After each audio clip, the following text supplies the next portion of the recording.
Saat dia sedang mengantarkan koran, kecelakaan terjadi di tikungan. Setelah berjuang untuk bangun, sambil muntah darah, dia terus bekerja membersihkan koran. Meskipun lukanya parah, dia tidak berani istirahat. Dia harus berdandan tebal dan pergi mencari uang di tengah malam. Sejak suaminya yang berutang judi tiba-tiba menghilang pada malam itu, dia harus menanggung beban hidup seluruh keluarga.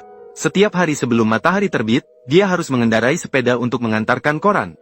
Malam hari dia juga harus berdandan tebal untuk menjadi pelayan minuman. Saat istirahat, seluruh keluarga harus membuat kerajinan tangan bersama. Hidup dalam kemiskinan dengan berpakaian dan makanan yang sederhana.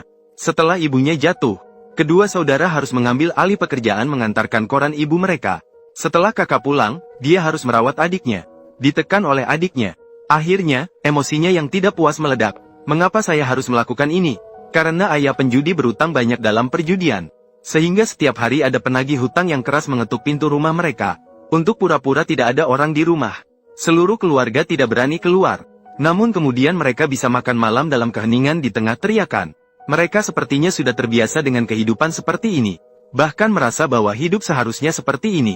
Namun perkataan penagih hutang hari itu menghancurkan hati ayah. Dia tidak berteriak seperti adiknya. Melainkan membuat ayah menunjukkan keberanian seorang pria. Agar keluarganya melihat tanggung jawabnya sebagai seorang pria. Kata-katanya membuat ayah merasa malu dan menundukkan kepala. Ini bukan kehidupan yang diinginkannya. Namun dia juga tidak memiliki keberanian untuk menghadapi keluarganya yang terbebani olehnya. Maka setelah berpikir panjang, dia memutuskan untuk melarikan diri. Menghadapi pertanyaan dari istrinya. Dia bilang dia pergi membeli sebungkus rokok.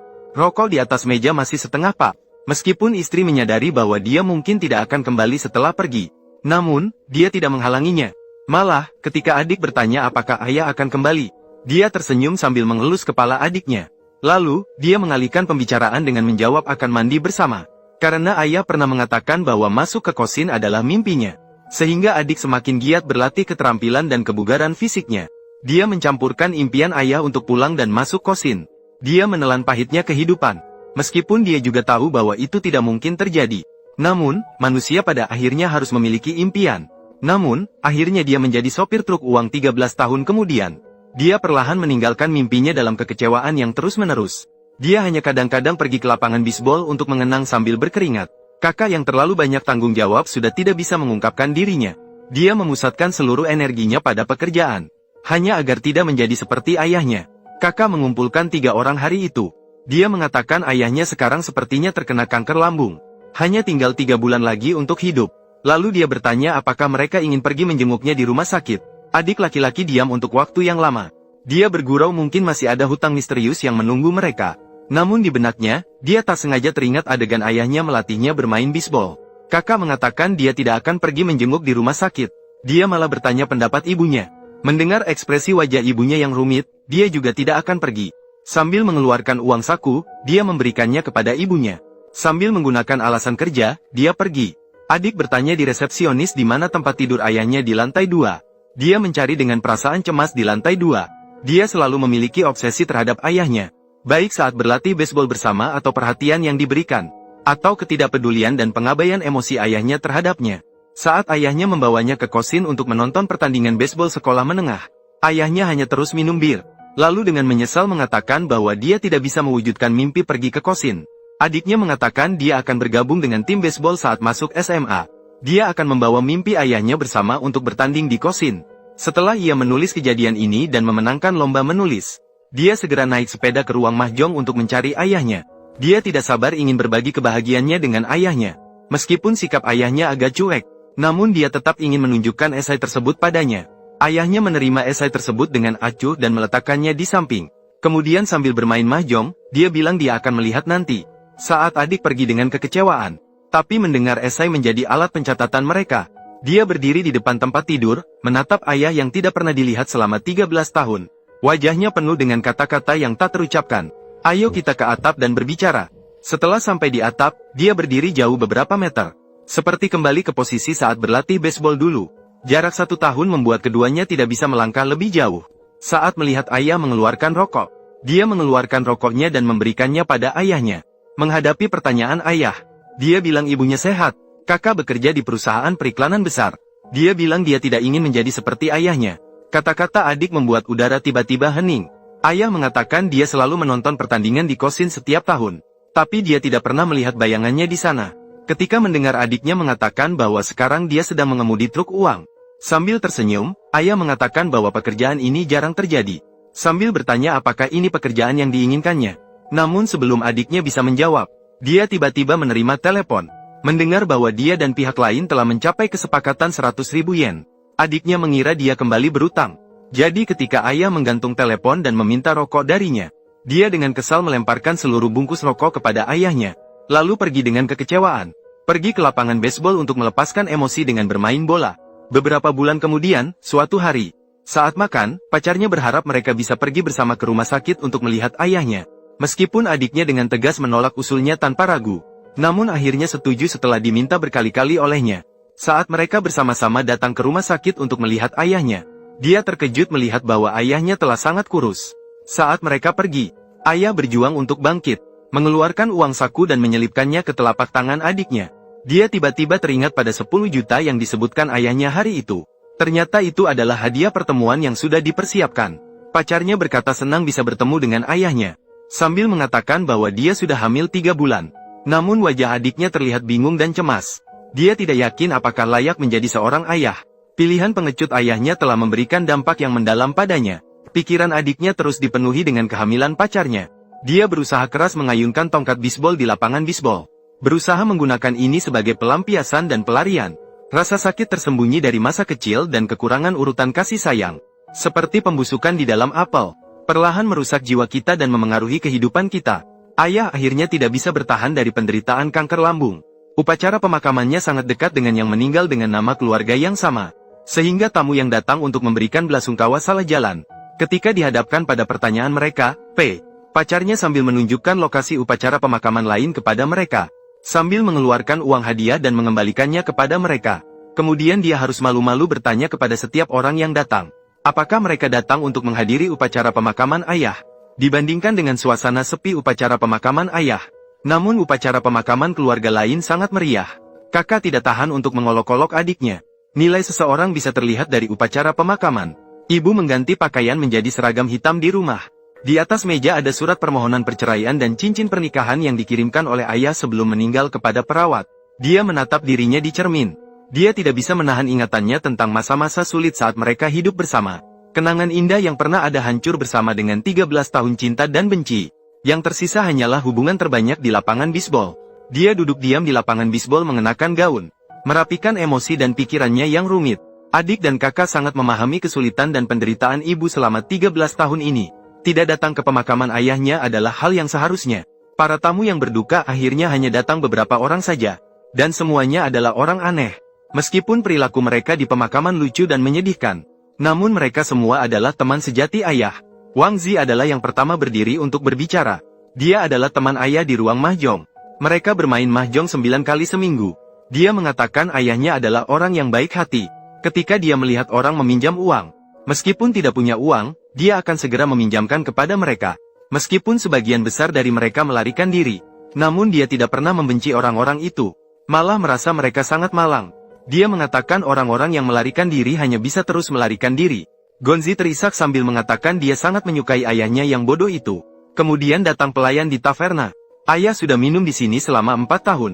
Ibu sering mencarinya untuk berkonsultasi. Gonzi tidak tahan untuk mengkritik bahwa ayahnya selalu begitu. Ketika orang lain memiliki masalah, dia akan mencari solusi untuk mereka. Pelayan juga mengatakan bahwa ayah sering menyanyikan lagu Teresa Teng di taverna. Adik laki-laki menatap mereka dengan tidak percaya. Tada datang ke sini dengan 2 tujuan. Mengirimkan surat dan memenuhi keinginan ayah. Ayah meminta dia untuk membacakan isi surat di upacara pemakaman. Dia mengatakan bahwa dia telah menjalani hidup yang luar biasa. Mereka yang memberinya kebebasan untuk melakukan apa yang dia inginkan. Dia hanya bisa berterima kasih kepada mereka. Dia sangat berterima kasih kepada ibunya. Selama bertahun-tahun, dia tidak pernah melupakannya. Selanjutnya adalah keinginan terakhir ayah. Suatu hari, ayah tiba-tiba menunjukkan 6 gigi belakangnya kepada Toda. Dia mengatakan ada 5 gigi yang harus ditangani oleh Toda. 1 gigi sisanya ditinggalkan untuk anaknya. Namun, dia sangat khawatir gigi akan terbakar di krematorium. Tada mengeluarkan tang. Sambil mengatakan bahwa sekarang bisa dicabut. Okajima segera mendekat untuk menghentikannya. Perilakunya membuat anaknya dan pacarnya merasa bingung dan heran. Orang tua itu adalah bos tempat ayahnya sering bekerja. Sambil mengatakan bahwa ayah ingin belajar sulap dengannya. sambil menyiapkan alat sulap yang dibawanya untuk ditampilkan di depan umum. Lalu mengatakan bahwa ini adalah sulap favorit ayahnya. Ayah selalu memintanya untuk mengajarkan sulap itu padanya, dengan harapan bisa tampil di pesta ulang tahun anaknya di masa depan. Perasaan yang rumit membuat adiknya terbelalak. Selanjutnya adalah seorang pria yang mengenakan pakaian wanita. Dalam 2 tahun terakhir, dia tinggal di kamar yang sama dengan ayahnya. Saat membuka toko, dia ditipu oleh teman baiknya yang menjadi mitra dan kehilangan semua uangnya. Dia tidak tahu harus bagaimana. Ayah yang dia kenal di salon mahjong memberinya tempat tinggal.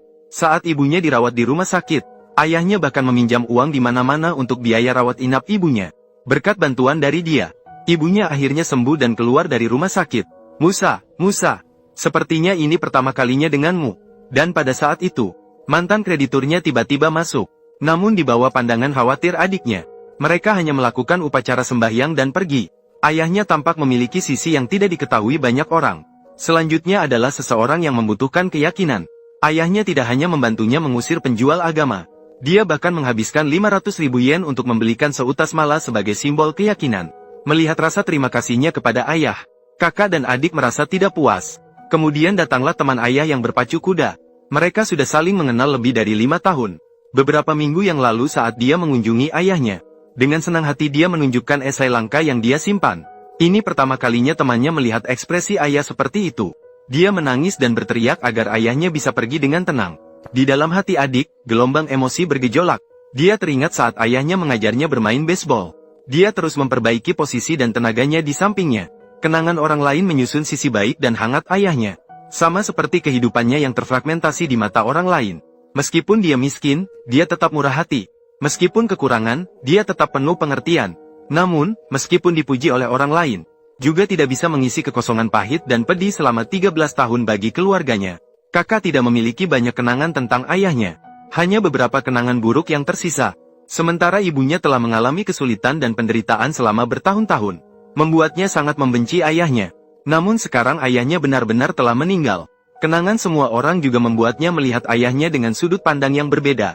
Namun dia tidak bisa mengungkapkan rasa maafnya dengan cara apapun. Dia melemparkan gambar kenangan kepada adiknya dan meninggalkan ruangan. Upacara pemakaman di sebelah penuh dengan kesedihan. Ada seorang bibi yang terus menangis. Namun ketika dia keluar dari ruang upacara, dia bertanya kepada orang lain di mana dia bisa menangis selanjutnya. Percakapan mereka semua terdengar oleh kakak yang sedang merokok di sudut ruangan untuk menenangkan diri. Hatinya tiba-tiba menjadi bingung. Dia tidak tahu perasaannya terhadap ayahnya harus seperti apa. Tantangan terbesar adalah manusia tidak hanya tidak datar, tetapi kompleks hingga membuat orang merasa tidak berdaya. Adik senang mendengar bahwa ayahnya diam-diam berlatih sulap. Juga senang mendengar tentang perbuatan baiknya. Yang membuatnya merasa lega adalah ayahnya selalu menyimpan esai-esainya. Dan bahwa dia adalah seseorang yang bisa bernyanyi untuk menebus dosa. Meskipun dia juga sangat membenci ayahnya. Namun pada akhirnya, ayah bukanlah musuh, melainkan keluarga mereka. Jadi setelah dia benar-benar meninggal, mereka tidak merasakan kelegaan dari hilangnya rasa benci. Ada yang hanya merasa kesepian dan sedih. Dia benar-benar berterima kasih kepada semua yang hadir di pemakaman ayahnya hari ini. Ibu tidak tahu kapan meninggalkan lapangan baseball. Dia mengambil sebatang rokok yang ditinggalkan ayahnya 13 tahun yang lalu dan menyalakannya di dekat jendela. Dia menghisapnya dengan gemetar.